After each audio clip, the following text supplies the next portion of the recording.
পশ্চিমবঙ্গ থেকে যে দুজন রাম মন্দিরে রামলালার প্রাণ প্রতিষ্ঠা দিবসে আমন্ত্রণ পেয়েছেন তাদের মধ্যে অন্যতম হলেন আসানসোলের বাসিন্দা অভয় কুমার বার্নওয়াল। তিনি পূর্বে একজন কর সেবক ছিলেন। আজ অযোধ্যার উদ্দেশ্যে রওনা দেন। পশ্চিমবঙ্গ থেকে যে দুজন রাম মন্দিরে রামলালার প্রাণ প্রতিষ্ঠা দিবসে আমন্ত্রণ পেয়েছেন তাদের মধ্যে অন্যতম হলেন আসানসোলের বাসিন্দা অভয় কুমার বার্নওয়াল। তিনি পূর্বে কর সেবক হিসেবে পায়ে গুলি খেয়েছিলেন। আমন্ত্রণ পেয়ে তাই তিনি আনন্দে আত্মহারা হয়ে ওঠেন। পাশাপাশি তিনি শুক্রবার আসানসোল স্টেশন থেকে অযোধ্যার উদ্দেশ্যে রওনা দেন।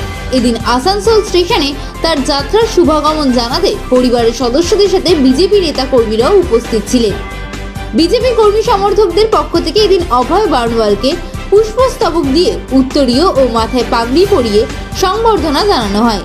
পাশাপাশি অভয় কুমার বার্নওয়াল জানিয়েছেন তিনি এক ঐতিহাসিক মুহূর্তের সাক্ষী হতে চলেছেন।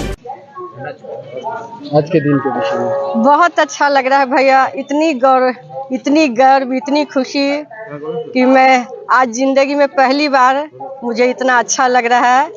इनकी पत्नी होने का मुझे बहुत गर्व है और मेरी अनुभूति बहुत अच्छी है।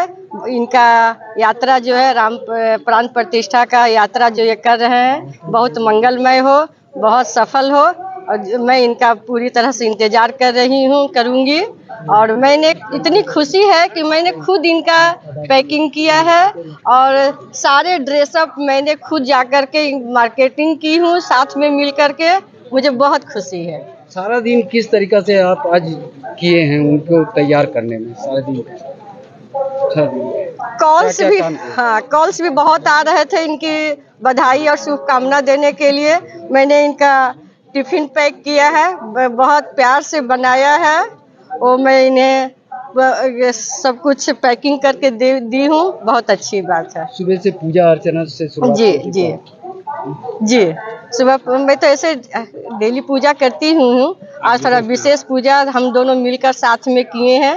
राम जी की भजन गाए हैं, आरती की हूँ। सुषमा बर्नवाल। অভয় বর্ণওয়াল জি আমাদের এখানে আছেন, যিনি কার সেবার সময় ছিলেন এবং যার পায়ে গুলি লেগেছিল। পশ্চিমবঙ্গের মধ্যে দুজন এই ধরনের আমন্ত্রণ পেয়েছেন সরকারিভাবে, যার মধ্যে আমাদের গর্ব আসানসোলের অভয় বর্ণওয়াল জি। তাকে আমরা এখানে মানে ভাব্যপূর্ণ একটা আমরা অভিনন্দন দিতে এসেছি এবং এখানে স্টেশনে ছাড়তে এসেছি যে তার যে আজকে পায়ে গুলি লাগা, তার যে একটা কম্প্রোমাইজ আজকে যে একটা সার্থক হতে চলেছে, সেই যে তিনি নিজে সাক্ষাৎ সেখানে আমন্ত্রণ পেয়েছে, এটা শুধু তিনি নয়, তিনি তো শুধু রিপ্রেজেন্টেটিভ, অ্যাকচুয়ালি তার মাধ্যমে পুরো আসানসোল অযোধ্যা যাচ্ছে। আমাদের আজকে খুশির আনন্দের সীমা নেই। কিভাবে আপনারা ওনাকে সম্বর্ধনা দিলেন?